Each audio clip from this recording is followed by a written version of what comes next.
Nothing is 100% accessible all the time. You can't really do that. The hope is that you see that access is possible and like that level of access is possible. You expect more when you go somewhere else.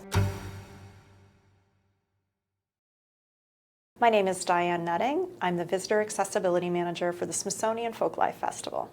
A lot of what I do is work across all departments. It's one of the reasons I love my job. So I work with all the departments to kind of think about accessibility sort of from the beginning, thinking about it in terms of our design, our implementation, and also a little bit about representation too. Our work starts several months before the festival. One of the things that I do pretty early on is look at the site map, and I think about just the physical spatial layout, working with our programming team and also our tech team.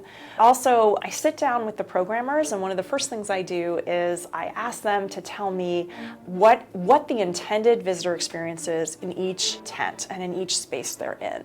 I'm Tori Baker. I'm the Accessibility Assistant for the Smithsonian Folklife Festival. I assist Diane and take over some of the administrative tasks.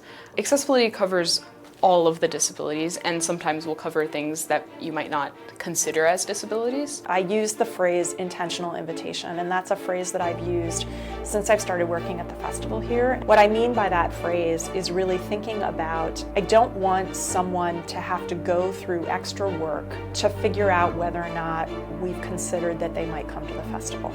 You're thinking of people who can't hear, you're thinking of people who can't see, you're thinking of people who are moving differently, you're thinking of people who experience sensory input in different ways. Even within one disability, if you've met one disabled person, you've met one disabled person.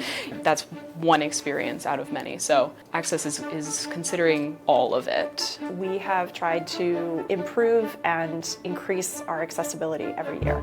So every year we're trying to make sure that we are challenging ourselves to take it one step further. So we have a sensory guide for the festival now, and that's another thing, is like having families be able to just be together, disabled and non-disabled siblings experience together. With Morning on the Mall, we have about an hour and a half before the festival opens to the public. This is a program that provides opportunities for individuals and their families, individuals who might have sensory sensitivities or might want to engage in the space in a different way that's a little less noisy or chaotic or bright. The Smithsonian Folklife Festival is situated in a really unique position in that we bring a bunch of participants from across the country and across the world, and they experience the festival and they go out into their own communities. I want people to be able to come and experience the festival without having to think about access. If we've done our job well enough, you kind of just get to experience the festival. We should live in a world where everyone is allowed to be their authentic selves at all the time. We always want to make sure that the community knows about us and they know that the festival is here and that we welcome them to come to the festivals.